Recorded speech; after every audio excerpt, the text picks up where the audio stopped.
엊그제 뉴스에서 포항시에서는 코로나19로 인한 지역 주민들의 심리적 안정을 돕기 위해 심리 상담실을 운영한다 하는 그러한 내용을 들었습니다. 많은 사람들이 전염병에 대한 공포로 인해서 정신적, 심리적 스트레스에 시달리고 있기 때문이라고 합니다. 이런 상황이 길어지면서 사람들은 낙심, 불안, 공포, 분노, 좌절, 우울증과 같은 이런 감정들을 느낀다고 합니다. 여러분들은 어떻습니까?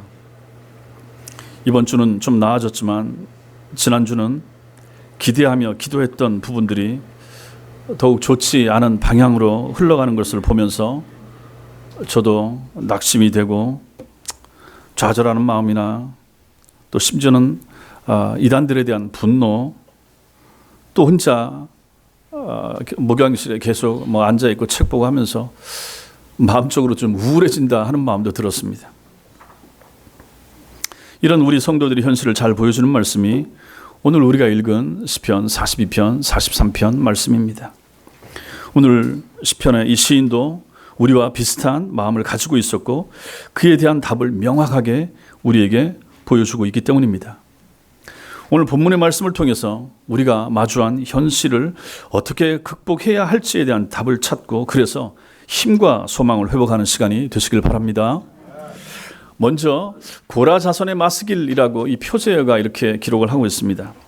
오늘 여기 시편 42편과 43편을 함께 보는 이유는 성경학자들이 원래 이 두 개의 시편이 본래 하나였을 것으로 그렇게 생각하고 있기 때문에 그렇습니다. 여기에는 몇 가지 근거가 있는데 먼저 후렴이 같습니다. 5절, 11절, 43편 5절 이 후렴이 계속 동일하게 반복이 되고 있죠.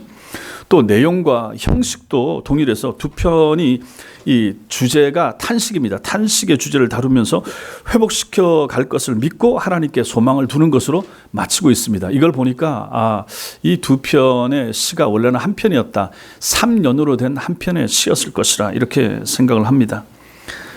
여기 두 편의 시가 하나였다면 이 42편 앞에 있는 표제어 1절 위에 있는 걸 표제어라고 하는데 그 표제어는 43편까지 포함하는 것으로 볼 수가 있습니다. 거기 표제어를 보시면 고라 자손의 마스길, 인도자를 따라 부르는 노래 이렇게 나와 있습니다. 구약시대 시편은 이스라엘 백성들의 이 공적 노래, 회중 찬송으로 불려졌습니다. 다윗은 성가대를 조직하기도 했죠.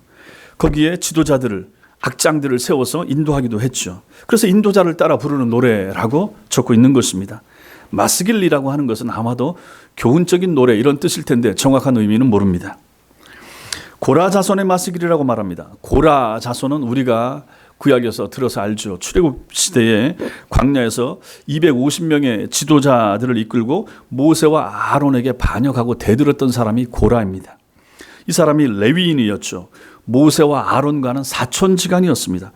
그런데 모세와 아론이 좀 특별한 지위를 누리는 것 같고 하니까 또 이스라엘을 다스리니까 거기에 대해서 어떤 불만이 있었고 시기나 질투가 있었던 것 같습니다. 그래서 반역을 일으켰던 사람이 고라입니다. 하나님께서 이 사람을 징계하십니다. 민수기 16장에 보니까 땅을 열어서 고라와 그에 속한 사람들 전부 다 하나님께서 땅 속에 묻어버리셨습니다. 그러나 그러한 하나님의 심판과 진노 중에서도 하나님께서 그들 식구들 가족들 다 없애지 아니하시고 그들 중에 아들 몇 명을 살려두셔서 고라의 대가 끊어지지 않게 하셨습니다. 후대에 이 고라 자손이 성전 악장 찬송하는 자 이 역할을 맡게 됩니다. 그리고 성전 문지기로 봉사하는 것도 우리가 후일에 보게 되는 것입니다. 그래서 성경학자들은 이 고라 자손들이 본 시편 42편, 43편 포함해서 한 12편 정도 되는데 고라 자손들이 이것을 기록했다라기보다는 고라 자손들이 이 시편들을 모아서 편집했을 것이라 이렇게 생각을 하고 있습니다. 그래서 칼빈이나 스펄전 같은 분들도 오늘 본문을 다윗이 사울에게 쫓기던 어느 시점에 이 시를 지은 것으로 간주합니다. 저도 거기에 동의해서 여기 나타나는 이 시인을 저도 다윗으로 생각을 하고 이 말씀을 준비했습니다. 오늘 여기 말씀에서 두드러지게 나타나는 것이 바로 갈급함입니다. 갈급함. 우리는 1절과 2절 또 5절에서 이 시의 분위기를 우리가 파악할 수가 있습니다. 다윗은 평안하고 즐거운 환경에서 이 시를 지금 쓰고 있지 않습니다. 읽어본 것처럼.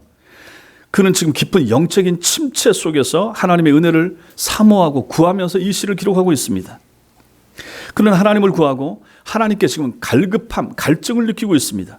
그래서 비유하기를 목이 말라 시냇물을 찾아 헐떡이는 사슴처럼 자기가 하나님을 찾기에 그렇게 갈급합니다. 헐떡이고 있습니다. 이렇게 묘사하고 있는 것입니다. 본래 사슴이 몸에 열이 많은 그런 동물이라고 합니다. 그래서 물을 자주 마심으로 인해서 그 몸에 열을 식힌다고 합니다. 근데 지금 시인은 자신의 처지를 오랜 시간 동안 지속적으로 물을 찾아다녔음에도 불구하고 물을 얻지 못해서 고통스러워하는 사슴의 모습과 연결을 시키고 있는 것입니다.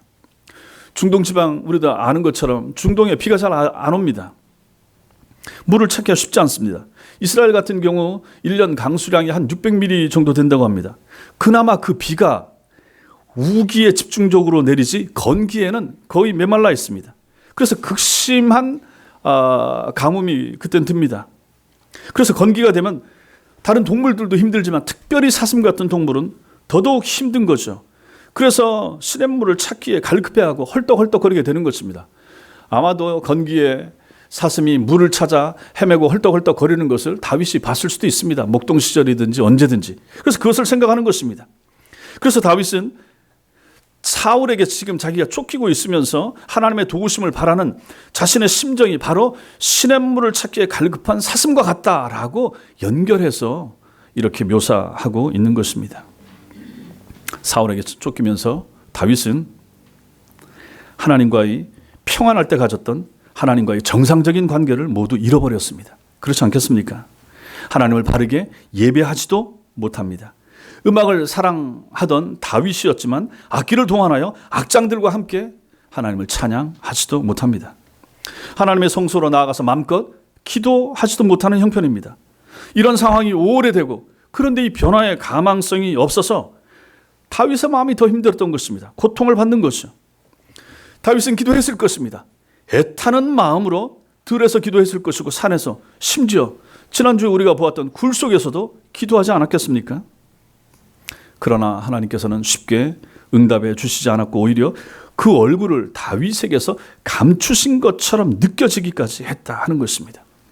이러한 마음을 가지고 1절과 2절 우리 같이 한번 다시 읽겠습니다. 1절과 2절 시작. 하나님이여 사슴이 시냇물을 찾기에 갈급함같이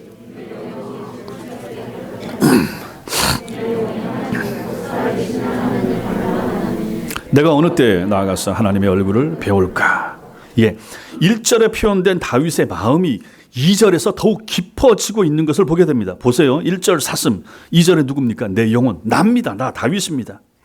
1절에 시냇물을 찾음, 2절에 살아계신 하나님을 갈망함, 1절에 갈급함, 2절에 갈망하나니 이렇게 표현되고 있습니다. 다윗은 마치 하나님이 계시지 않는 것 같은 혹은 멀리 떠나버리신 것 같은 그런 마음의 답답함을 지닌 채 이 시를 기록하고 있는 것입니다. 당연히 하나님은 어디나 언제나 계시고 어디서나 자기 백성과 함께 하시는 분이십니다. 그래서 이 하나님을 무소부재하시다 우리는 이렇게 표현하지 않습니까? 그런데 이런 고통스러운 상황 속에서 다윗은 지금 그 하나님을 느끼지 못하고 있는 겁니다. 그래서 마음이 답답한 거예요. 그래서 괴로운 거예요. 그래서 갈급해지는 거예요. 사슴에게는 물이 필요합니다. 성도에게는 하나님의 인식이 필요합니다. 성도에게는 하나님의 체험이 필요합니다. 내 마음에 함께 하시고 하나님이 나를 도우신다라고 하는 그런 확신과 깨달음과 느낌이 필요한 거예요. 근데 이것이 지금 멈춘 거예요. 이것이 지금 막혀 있는 거예요. 그러니 얼마나 답답하겠습니까? 하나님의 선하심과 은혜를 맛보아 안 적이 있는 성도에게 있어서, 다시 말해서 회심한 성도에게 있어서, 거듭난 성도에게 있어서 하나님이 느껴지지 않는 듯이 보이는 이런 상황보다 더 힘들고 고통스러운 경우는 없습니다. 여러분, 환경이 문제가 아닙니다. 코로나19가 문제가 아닌 것입니다. 이 상황 가운데 하나님이 나와 함께하고 계신다, 아무리 어려워도 나를 도우신다라고 하는 확신만 있다면, 느낌만 가질 수 있다면 우리는 괜찮습니다. 통과할 수 있습니다. 근데 그게 느껴지지 않을 때 너무너무 힘든 거죠. 고통스러운 거죠. 환경이 문제가 아닙니다. 어려움 속에서도 하나님의 동행하심을 체험하고 하나님의 숨결을 느낄 수만 있다 그러면 우리는 괜찮습니다. 다시 힘낼 수 있습니다. 일어날 수가 있단 말입니다. 그러나 그런 감동이 없다 그러면, 그런 느낌이 없다면 어떻습니까? 우리는 극심한 고독과 절망 가운데 주저앉고 싶어질 것입니다. 하나님이 나를 돌아보지 아니하시는가? 하나님이 내 기도를, 우리의 기도를 외면하시는가? 하나님이 내 형편과 내 마음을 알기는 하시는가? 하는 생각이 들지 않겠습니까? 그러한 경험들이 있지 않습니까? 비단 지금 같은 경우만 말고도 이전에 신앙생활 하시면서 가정생활 가운데서 집안일로 인하여, 직장일로 말미암아, 주변의 사람 관계로 말미암아 너무너무 힘들고 상황은 어려우시고 기도는 하지만 쉽게 응답은 안 되고 막힌 것 같고 사방이 막힌 것 같고 하늘을 보지만 하늘마다 닫혀버린 것 같은 그러한 느낌, 그러한 고통, 그러한 아픔, 그러한 답답함 있지 않았습니까? 참 신자라면 있을 수밖에 없습니다. 경험해야만 합니다. 지금의 우리 삶을 생각해 보십시오. 코로나 바이러스로 인한 우리의 무너진 일상과 피폐해진 삶, 잃어버린 예배 생활과 또 기도 시간들로 인한 우리의 답답함은 얼마나 깊습니까? 교회 오고 싶은데 못 오시잖아요. 또 안 오시잖아요. 혹시 폐를 끼칠까? 짧게라도 기도 시간을 갖는다면 우리는 이 상황이 지나가기를 얼마나 간절히 기도합니까? 여러분들이 교회는 못 오시지만 집에서 기도하고 틈내어 기도할 때마다 이거 기도 안 할 성도가 누가 있습니까? 이 땅의 교인들 가운데. 그러나 어떻습니까? 이 시간 이렇게 열심히 기도하지만 확진자 숫자가 좀 떨어졌다고 하지만 여전히 400명, 500명 이렇습니다. 감염 지역이 점점 넓어집니다. 백신 개발은 아직도 요원하다고 합니다. 마스크 구하기는 여전히 힘듭니다. 신천지가 아닌 일반 교회들조차도 감염이 늘어간다 하는 소식은 참 우리를 힘들게 만듭니다. 그래서 정부가 또 개입하려고 하고 예배를 멈춰라. 참 고통스럽습니다. 예배 드리는 사람들의 마음도 답답하고 힘들고 또 집에서 하는 사람들도 불편하고 나라에서는 이걸 막으려고 하고 교단들 가운데서는 반발하기도 하고 참 어려운 형편입니다. 다들 이해가 갑니다. 입장이. 모르는 사람에 대한 경계심이 커지고 손으로 만지는 것에 대해서도 망설이게 되는 그러한 상황에 우리의 마음이 불안하지 않습니까? 마음이 점점 메말라가지 않습니까? 불신자들은 제쳐두더라도 하나님을 향한 분명한 신앙을 가진 사람들에게도 이런 고통의 시간이 길어지면 길어질수록 마음속에 낙심이 일어날 수 있는 거예요. 불안한 마음이 커져갈 수가 있다 하는 얘기입니다. 하나님을 향한 갈급함과 침묵하시는 하나님에 대한 의심이 우리의 마음속에 자랄 수가 있다는 것에서 문제가 된단 말입니다. 하나님 뭐 하십니까? 저도 그러고 하나님 이 땅의 교회들이 얼마나 열심히 기도하는데요. 기도원 가서도 기도하고 산에서 기도하고 금식하면서 기도하고 철회하면서 기도하는 사람들도 있을 텐데 주님 나는 좀 기도 못하고 적게 하지만 나보다 더 많이 기도하고 더 열심히 기도하는 하나님의 백성들이 있고 목사님, 장로님, 권사님들이 있지 않습니까? 하나님 그분들의 기도를 들어서라도 좀 이 형편이 나아지게 해주옵소서라고 기도한단 말입니다. 근데 이것이 쉽게 풀리지 않는 것 같습니다. 답답한 거죠. 이럴 때 여러분과 저는 어찌 해야 되겠습니까? 우리는 본문 속에서 다윗이 갈급했던 본질적인 부분을 보게 됩니다. 사슴이 시냇물을 찾듯이 목말라 했던 다윗의 갈망의 정점에는 바로 예배가 있었습니다. 다윗의 영적 고통의 근본적인 문제는 바로 예배, 공적인 예배에 대한 것이었습니다. 다윗이 사울을 피해 다니며 개인적으로 사적 예배라고 부를 수 있는 개인 기도나 또 말씀을 읽고 묵상하는 시간 얼마나 많이 가졌겠습니까? 이건 개인적인 예배, 사적 예배입니다. 그러나 다윗은 그것만으로 만족할 수가 없었습니다. 그것만 가지고 충분하지가 않았다 하는 것입니다. 다른 것이 필요했습니다. 2절 말씀에 내 영혼이 하나님 곧 살아계신 하나님을 갈망하나니 내가 어느 때에 나아가서 하나님의 얼굴을 배울까 이렇게 말하고 있습니다. 그의 갈망은 살아계시는 하나님께 대한 갈망이지만 여기에 내가 어느 때에 나아가서 하나님의 얼굴을 배울까라고 하는 말을 추가하고 있습니다. 이 말은 하나님은 어디에나 계시지만 자기가 원하는 것은 하나님께서 당신의 이름을 두시겠다고 하신 성소에서 하나님의 백성과 함께 하나님을 예배하는 것이다 라고 하는 뜻을 담고 있는 것입니다. 여기 배울까라고 하는 말이 있죠. 일반적으로 구약 성경에서 성소에 올라가 하나님을 뵙는다는 의미를 가지고 있습니다. 출애굽기 23장 17절 보시면 내 모든 남자는 매년 3번씩 주 여호와께 보일지니라 이렇게 말씀하시는데, 여기 보일지니라 라고 하는 것이 유대인의 3대 절기인 유월절, 맥추절, 수장절, 여기에 모든 남자는 성소로 나와서 하나님께 자신을 보이라, 하나님께 얼굴을 보이라 라고 하는 의미가 되는 것입니다. 그러므로 지금 시인이, 지금 다윗이 구하는 이 갈망의 실체는 무엇입니까? 성소에 나아가서 하나님의 백성들과 함께 기쁨으로 하나님을 배우는 것, 즉 하나님을 공적으로 예배하는 것이라 하는 것입니다. 4절 말씀, 4절 보십시오. 4절, 시편 42편 4절 같이 읽겠습니다. 시작. 내가 전에 성회를 지키는 무리와 동행하여 기쁨과 감사의 소리를 내며 그들을 하나님의 집으로 인도하였더니 이제 이 일을 기억하고 내 마음이 상하는도다. 이 마음이 읽혀지십니까? 읽혀지십니까? 언제를 회상합니까? 하나님의 절기를 지키는 하나님의 백성들과 함께 기쁨과 감사함으로 하나님의 집에 나아가서 하나님을 예배하던 때를 지금 다윗은 생각하고 있는 거예요. 그때 일을 생각하고 기억하니까 지금 그렇게 하지 못하는 이 현실이 너무나도 고통스럽고 마음이 상하고 아픈 거예요. 그렇다면 우리는 지금 이 시인의 상황이 예루살렘, 여기서 이 성소 있는 곳에서 멀리 떨어져 있으며 당장 돌아가고 싶지만 돌아갈 수 없는 상황 가운데 놓여 있다 하는 것을 우리는 생각할 수가 있습니다.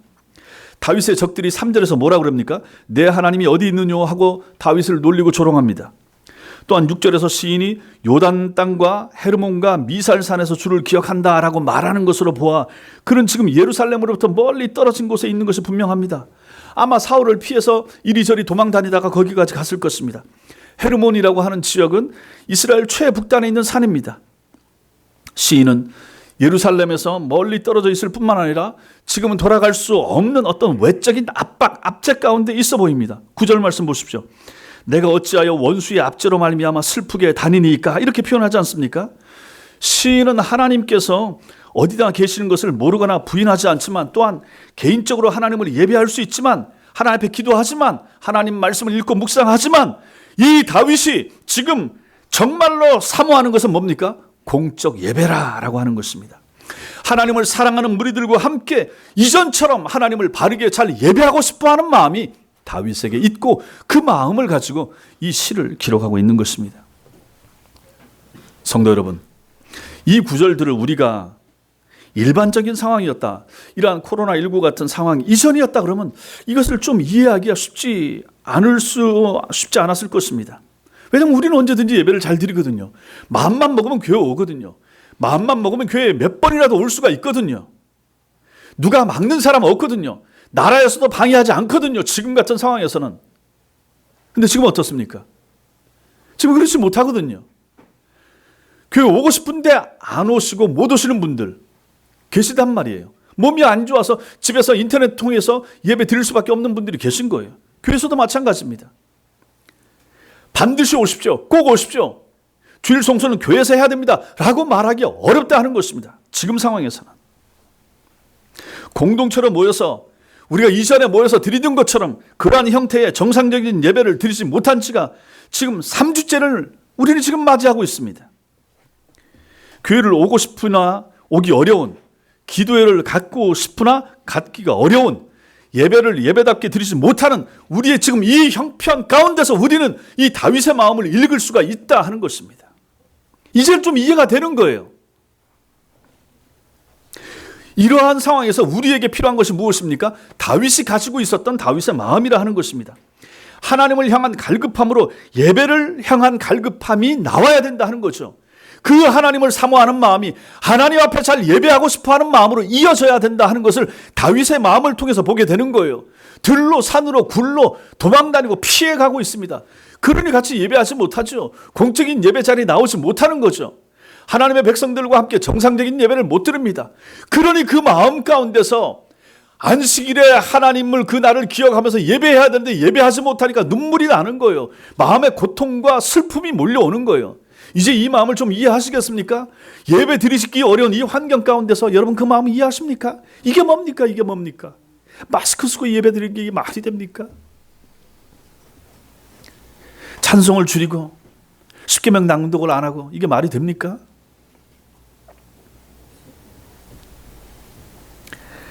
좋은 시절에 예배 잘 드리고 있을 때 우리는 이런 생각 한 번도 해본 적이 없지 않습니까?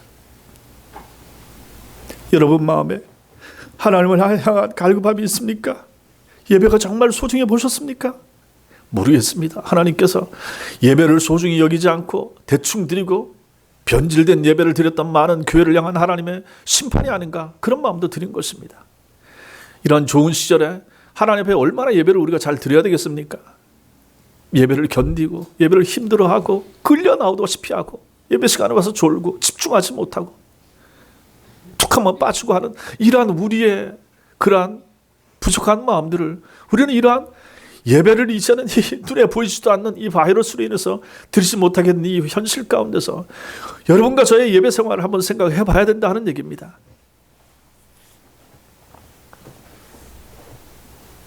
공예배를 바로 드리지 못하는 것에 대한 아픔과 고통이 있으셔야 됩니다. 재직 드리십니까? 재직 드리십니까? 그러한 예배에 대한 고통과 고민이 있으셔야 됩니다. 성도들 돌아보셔야 됩니다. 이러한 때 기도를 하셔야죠. 이러한 때 정신을 차리셔야죠. 이러한 때 연약한 성도들 없는가? 나이 드신 분들 혹시 몸이 불편한 분들 없는가? 우리 교우들 가운데 우리 연약한 사람 없는가? 돌아보셔야 되는 거죠. 이때 하나님 앞에서 사랑을 더 모아야 되지 않겠습니까? 몇 주 그냥 쉽시다. 되겠습니까? 가정에서 적당히 예배 드리자. 그렇게 말해서도 안 되는 것입니다. 인터넷 예배는 불가피한 상황에 임시 변통에 불과한 겁니다. 이것이 이제 대세로 굳어질 수는 없습니다. 그런데 이게 끝나고 나면 이것이 대세로 굳어질 수 있습니다. 가난한 교인들 있잖아요. 교회 안 나오는 교인들 있잖아요. 채널만 돌리면 수십 명의 뛰어나고 탁월한 목사들 설교를 들을 수 있으니까 집에서 예배 드리고 필요하면 내가 온라인으로 헌금 보내면 된다라고 말하는 사람들이 지금도 점점 늘어가고 있지 않습니까? 예배를 반대하는, 무슨 일이 있어도 예배는 절대로 교회 와서 드려야 된다라고 말하는 목사님들과 주위에 있는 사람들의 글이 끊임없이 제게 오고 페이스북에 올라오고 노예 밴드에 올라옵니다. 계속해서 고민하는 거예요. 아니다, 정부 시책에 참여해야 된다. 아니다, 그럼에도 불구하고 일제 때도 이런 적은 없었다. 6.25 때도 우리는 예배를 쉬지 않았다라고 말하는 목사님들이 있는 거예요. 저도 잘 모르겠어요. 뭐가 맞는지 모르겠어요. 저는 그냥 제가 말씀드린 것처럼 저희 가정이라도 여기서 교회에 예배 드리고 못 오시는 분들을 위하여 인터넷 중계할 테니까 그렇게라도 하십시오라고 말할 수밖에 없습니다. 주일의 공적 예배는 어쨌든 생명처럼 소중하고 바로 드린 공적 예배를 통해 우리는 하나님의 임재를 체험할 수 있기 때문에 이 예배가 중요한 것입니다. 성도들과 한 마음 한 목소리로 하나님을 노래하고 기도하는 그런 예배를 통하여 하나님께서는 우리에게 하늘의 신령한 복을 내리시는 분이십니다. 방만하게 함부로 내 마음대로 적당하게 그런 태도를 가지고 하나님을 우습게 보면서 집에서 편하게 누워서 예배를 드리고, 이것은 하나님께서 좋아하는 방편이 아니라 하는 것입니다. 그래서 제가 어디 밴드에서 혹시라도 집에서 예배를 드린다 할지라도 자세를 바르게 갖추고 정확한 시간에 하나님 앞에서 바른 마음 가지고 예배 드리시라라고 내용을 올린 겁니다. 앞으로도 마찬가지입니다. 이런 일이 없기를 바라지만 또 이것이 이어져서 또 이와 비슷한 일이 생겨서 할 수 없이 가정에서 예배를 드리는 한이 있더라도 우리는 하나님을 향한 사모함과 갈급함을 가지고, 아니 하나님이 교회에서는 보시고 집에서 예배 드릴 때 안 보신단 말입니까? 교회에서는 이렇게 정성을 다하지만 집에서는 대충 뭐 TV 틀어놓고 왔다 갔다 하면서 물 마셔가면서 뭐 이렇게 할 거 하면서 그렇게 예배 드릴 수 있겠습니까? 우리 성도들 가운데 그럴 분도 없으시겠지만 결코 그런 생각을 해서 안 됩니다. 예배에 대한 이런 갈급함, 사모함이 여러분과 저의 마음에 충만하기를 바랍니다. 다윗은 이런 상황에서 5절처럼 말합니다. 5절 말씀, 5절 같이 읽겠습니다. 시작. 내 영혼아, 내가 어찌하여 낙심하며 어찌하여 내 속에서 불안해하는가? 너는 하나님께 소망을 두라.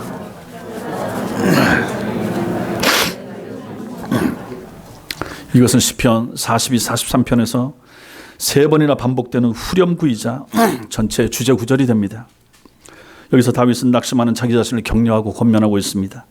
자기 영혼을 향하여 믿음의 싸움을 싸울 것을 요구하면서 어떤 대상이나 사람이 아닌 변함없으신 하나님께만 소망을 두라라고 하고 있습니다. 그래서 이 구절은 내 영혼아, 너는 왜 그렇게 낙심하고 있니? 너는 왜 그렇게 불안해하니? 라고 자신을 책망하는 것으로 우리는 이해할 수도 있습니다. 그리고 하나님께 소망을 두라, 하나님께만 소망을 두라 라고 모범 답안을 다윗은 자기 영혼에게, 불안해하는 자기 영혼에게, 낙담하고 낙심해하는 자기 영혼에게 너 왜 그래 정신 못 차리고 있느냐? 하나님이 안 계시냐? 왜 그래? 왜 그렇게 낙담해? 하나님께 소망을 둬야지 라고 권면하고 있는 것입니다. 믿을 수 없는 사람이나 물질 이런 것들에 목매지 말고 거기에 소망 두지 말고 영원히 변함없으시고 신실하신 하나님께 소망을 두고 낙심의 자리에서 떨쳐 일어나라 라고 말하고 있는 것입니다. 그러므로 성도 여러분, 우리도 우리 마음이 낙심될 때 혹은 불안이 몰려올 때 우리 자신의 영혼을 향해서 선포해야 됩니다. 내 영혼아, 낙심하지 말아라. 불안해하지 말아라. 하나님 믿어라. 그분께만 소망을 두자 라고 내 자신에게 말할 수 있어야 되는 것입니다. 그리고 그렇게 하고 나서 아멘 해야 되는 거죠. 나 자신에게 대하여 말입니다. 여러분 개인에게 설교하시고 여러분이 아멘 하시라 하는 것입니다. 이것은 자기 최면이나 자기 신념이 아니라 3000년 전 하나님의 사람 다윗이 했던 다윗의 방식입니다. 성도가 흔들리는 자신의 마음을 다잡으며 하나님 앞에서 가질 합당한 자세가 이것입니다.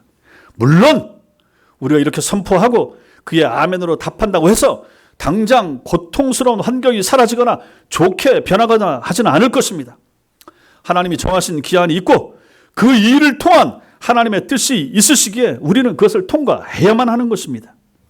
이처럼 다윗은 자신이 겪고 있는 환난을 7절에서는 다른 말로 또 표현합니다. 7절 같이 읽겠습니다. 시작. 주의 폭포 소리에 깊은 바다가 서로 부르며.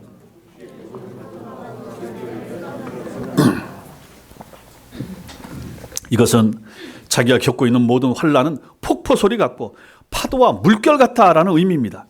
폭포 소리, 정신없고 어지럽고 무섭고 아프기 때문입니다. 폭포, 파도, 물결, 거센 풍랑, 그 좋아할 사람 별로 없습니다.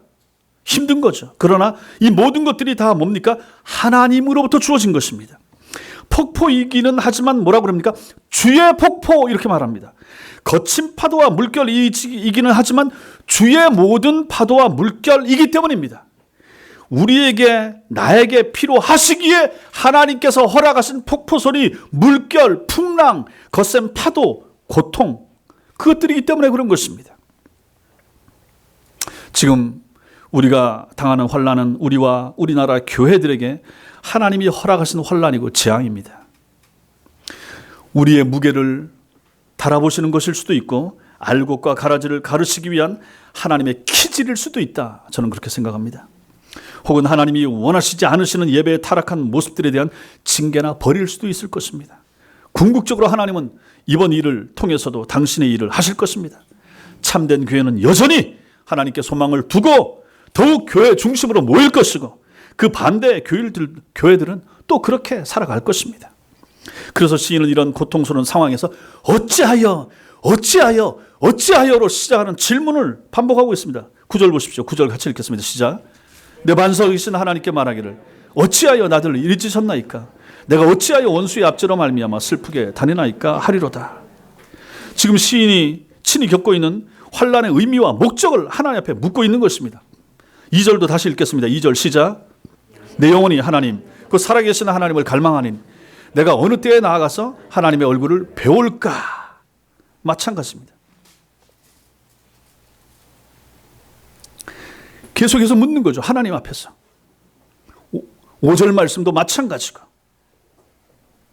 이때 어찌하여라는 질문들은 환난의 때에 믿음을 포기하거나 하나님을 원망해서 던지는 그런 말이 아닙니다.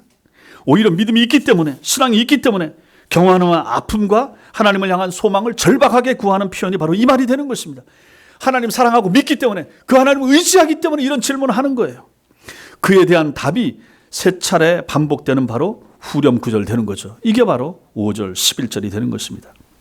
여기서 우리가 기억할 것이 또 하나 있습니다. 그것은 신자가 견딜 수 없는 환경, 우리의 신앙을 침몰시켜 버릴 정도의 환경, 신자가 완전히 멸망해 버리는 환경은 결코 우리에게 주어지지 않는다 하는 사실입니다. 왜냐하면 그것이 시인의 고백대로 주님이 허락하신 것이기 때문입니다. 주님이 허락하신 폭포소리입니다. 주님이 우리에게 허락하신 모든 파도와 물결이기 때문에 그런 것입니다.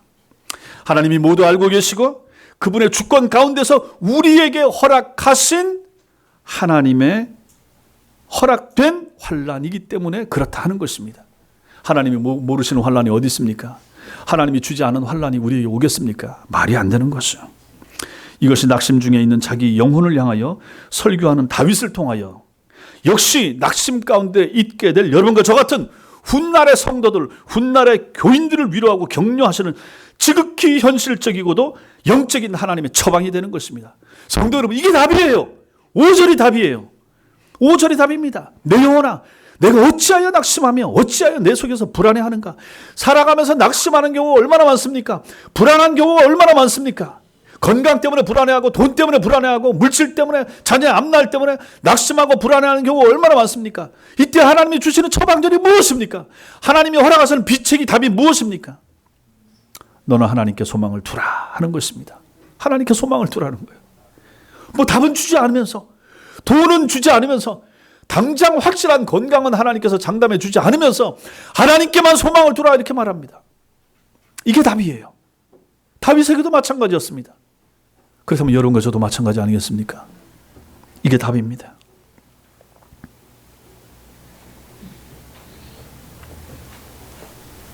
여러분과 제가 하나님께만 소망을 둘 수 있게 되길 바랍니다. 어떤 상황에서도 마찬가지입니다. 지금 상황 어렵고 힘들지만 이것은 지나갈 것입니다. 지나가고 나면 또 다른 어려움과 힘든 순간, 고통스러운 순간, 재앙적인 순간, 국가적인 재난이나 환난, 전 세계적인 위기나 공포 또 올 수 있습니다. 지금 말세 아닙니까? 말세기 때문에 이런 현상이 생기는 거죠. 이때 여러분과 제가 어디다 소망 두겠습니까? 나라에 소망을 두겠습니까? 정부에 소망을 두겠습니까? 국가 공무원들에게, 의료진들에게 소망을 두겠습니까? 백신 개발하라고 제약사에 우리가 소망을 두겠습니까? 선진국들이 더 잘 개발하기를 우리가 거기에 소망을 두겠습니까? 아닙니다. 어디에 소망을 두셔야 됩니까? 하나님께 소망을 두셔야 됩니다. 하나님께만 소망을 두셔야 됩니다. 3000년 전 다윗이 하나님께 소망을 두었습니다. 3000년이 지난 오늘날 우리도 역시 소망을 둬야 될 곳은 하나님 한 분밖에 없다는 사실을 믿으시기 바랍니다. 사랑하는 성도 여러분, 여러분들은 무엇에 갈증을 느끼고 계십니까? 무엇이 고프십니까? 여러분이 간절히 소원하는 것을 우리 하나님은 어떻게 생각하실까요? 여러분 마음에 있는 소원, 갈급함 뭐가 있습니까? 하나님이 여러분 마음을 아실 것입니다. 그 갈급함을 하나님이 보시고 우리를 어떻게 평가하실까 생각해 보셨습니까? 가난한 집 애기든지 부잣집 애기든지 모든 애기들에게 있어서는 엄마와 엄마의 전만이 최고의 갈급함입니다. 이것은 참 분명하죠. 아이에게 2달, 3달, 5달 된 아기에게 다른 거 필요 없습니다. 집안이 으리으리하든지 집에 좋은 차가 있든지 말든지 그 아이하고 무슨 상관이 있습니까? 그 아이에게는 엄마만 있으면 됩니다. 자기에게 배고플 때 젖줄 수 있는 엄마만 있으면 그 아이는 최고인 것입니다. 엄마만 있어주고 엄마가 안아주기만 하면 그 아이는 그것으로 족합니다. 그 엄마가 먹여주는 젖만으로 족하다는 것입니다. 이러한 믿음이 여러분과 저에게도 필요합니다. 여러분, 하나님 구하십시오. 하나님만을 소망하십시오. 하나님으로 만족하시기 바랍니다. 하나님을 향한 갈증을 느끼시기 바랍니다. 예배를 못 드리게 됐을 때, 기도하지 못하게 됐을 때, 교회 못 나오게 됐을 때 그 마음이 더 간절하게 더 갈급하여 하나님을 향할 수 있는 여러분과 제가 되시기를 바랍니다. 그 자리에 다른 것을 두었다 망하고 집안도 망하고 국가도 망한 경우를 우리는 성경 속에서 얼마나 많이 봅니까? 그런데 중요한 것은 우리가 성경을 그렇게 읽고 듣고 설교를 많이 들었음에도 불구하고 내가 어떤 문제가 닥쳤을 때는 나한테 적용을 안 한다는 거예요. 여전히 내 마음속에 갈급함은 돈이에요. 물질이에요. 그게 아니라고 숱하게 말함에도 불구하고 그렇게 많이 설교를 들었음에도 불구하고 그걸 추구하는 거예요. 또 그냥 지극한 건강, 땅에서의 쾌락, 즐거움, 나 자신의 어떤 행복 이것만 추구하는 사람은 얼마나 많습니까? 교인들 가운데서 말입니다. 왜 그 자리에 하나님을 두셔야 되는데 그 자리에 그것을 둡니까? 그래서 문제가 생기는 거예요. 그래서 어려운 거예요. 그걸 하나님이 보시면 그거 좋아하겠습니까? 가만히 내버려 두겠습니까? 참된 하나님의 백성이고 천당 데려갈 하나님의 사람이라 그러면 만약에 버릴 사람 같으면 내버려 두겠죠. 그걸 추구하고 살든지 뭐하든지 상관없다고 하실 거 아닙니까? 그러나 여러분과 제가 진정한 하나님의 백성이고 하나님이 정말로 우리를 아끼시고 사랑하시고 하나님 나라까지 데려갈 사람들이라 그러면 그거 내버려 두겠습니까? 정신을 뜯어 고쳐야죠. 생각과 마음을 고쳐주시지 않겠습니까? 혼란을 통하여, 연단을 통하여, 사기를 통하여, 배신을 통하여, 넘어짐을 통하여, 멸망을 통하여, 낙심을 통하여, 낙방을 통하여 하나님이 우리를 다루지 않으시겠습니까? 다뤄야 그게 정상입니다. 그때 우리는 오히려 고마워해야 됩니다. 감사해야 됩니다. 그 어려움과 이 환난을 통하여 깨닫는 것이 아하, 여전히 하나님이 나를 사랑하시는구나. 여전히 나는 하나님의 소유구나. 여전히 하나님이 내 편이 되시는구나. 그걸 믿는다는 말입니다. 깨닫게 되기 때문에 그런 것입니다. 우리 마음에 무엇이 있는가 하는 것이 가장 중요한 것입니다. 쫓겨다니고 산으로 들러다닌다고 해도 다윗 마음에는 하나님을 향한 갈망함이 있었고 공적 예배를 향한 사모함이 그의 마음속에 있었다 하는 것입니다. 이러한 하나님의 사람이었기 때문에 하나님이 이를 들어서 사용하고 그의 마음에 그의 손에 펜을 들려줘서 시를 쓰게 하고 그 시편 42편과 43편을 성경 속에 들어오게 하여 3000년이 지난 오늘날 여러분과 제가 이 말씀을 통하여 이 어려운 시기에 위로받도록 하나님이 은혜를 허락하신 것입니다.